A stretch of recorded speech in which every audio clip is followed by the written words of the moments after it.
Shalom saudaraku, kalau saudara rindu dijamah, dipulihkan Tuhan, dikuatkan, disembuhkan oleh Tuhan, dan diberkati oleh Tuhan, lewat renungan singkat setiap pagi, tekan tulisan subscribe di bawah video ini, dan juga tekan loncengnya, maka dengan begitu setiap pagi Anda akan mendapat renungan pagi dan didoakan sebelum bekerja keluar rumah. Tuhan memberkati. Kita akan dengar firman Tuhan, saudara dikasih Tuhan, dalam 1 Korintus pasal yang ketiga ayat yang ke-13 dikatakan begini: sekali kelak pekerjaan masing-masing orang akan nampak, karena hari Tuhan akan menyatakannya, sebab ia akan nampak dengan api, dan bagaimana pekerjaan masing-masing orang akan diuji oleh api itu. Saya buat judul pembahasan firman Tuhan saat ini, emas tetap emas. Dalam kehidupan hidup di dunia ini, saudara, emas adalah barang yang sangat disukai semua orang, khususnya kaum Hawa. Dan itu pun harus emas yang asli, bukan yang palsu. Memang saudara, emas asli dengan emas palsu, kalau ditatap, ditengok, itu mirip sekali. Kalau hanya tatapan mata, susah untuk membedakannya. Tetapi kalau setelah dipakai, itu seiring dengan berjalannya waktu, maka emas yang palsu itu akan ketahuan. Kira-kira kalau seandainya kita beli emas yang asli di toko, dan setelah sampai di rumah sebulan 2 bulan kita pakai, ternyata ketahuan emas itu palsu. Bagaimana reaksi kita?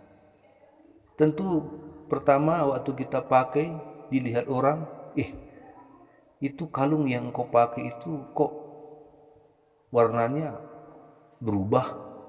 2 hari yang lalu mengkilat warna emas, tapi sekarang kok luntur. Bagaimana reaksi kita? Kita pasti malu, sekaligus marah, kecewa, dan rugi. Langsung kita akan pergi ke toko emas dan berkata ganti rugi dan marah-marah, iya kan? Demikian juga Tuhan. Tuhan inginkan iman kita itu berkualitas emas. Ya. Kalau emas yang asli, kalaupun dia diuji, dengan apapun diuji, dilempar, dibuang, diinjak, dibacok, dibakar, dia tetap emas asli. Justru emas asli, kalau diuji dengan api, makin murni. Demikian juga Tuhan ingin iman kita itu seperti emas asli, iman kita. Kasih kita itu seperti emas asli, tidak berubah. Kebenaran kita itu seperti emas asli, tidak berubah. Pengharapan kita itu seperti emas asli, tidak berubah. Walaupun melewati ujian yang berat, dan walaupun melewati sukacita yang besar, tidak berubah iman kita. Karena iman kita itu adalah iman asli. Itu yang Tuhan inginkan. Dan itu yang Tuhan bentuk dalam diri kita, supaya iman kita yang masih bercampur dengan dunia ini, dengan dosa, Tuhan ubahkan supaya iman kita itu makin hari makin murni seperti emas, sehingga kita tahan uji. Nah, mari kita perhatikan iman kita. Apakah iman kita sudah tahan uji atau tidak? Atau bagaimana?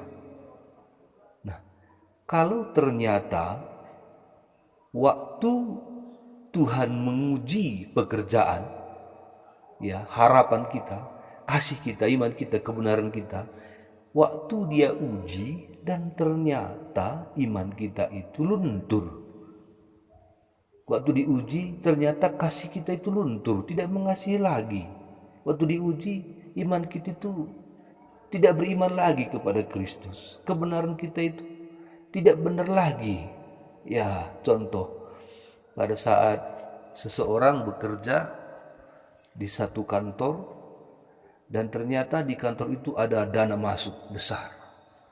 Dan kalau dana itu sebagian diambil, tidak ada yang akan menuntut. Pokoknya pertanggungjawabannya itu akan bersih, walaupun kenyataannya tidak bersih. Walaupun kenyataannya tidak bersih.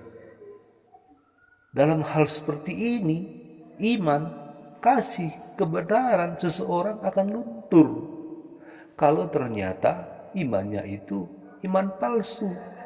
Tetapi kalau ternyata imannya iman yang benar, sungguh-sungguh, imannya tidak berubah, kasihnya tidak berubah, kebenarannya tidak berubah, pengharapannya kepada Kristus tidak berubah.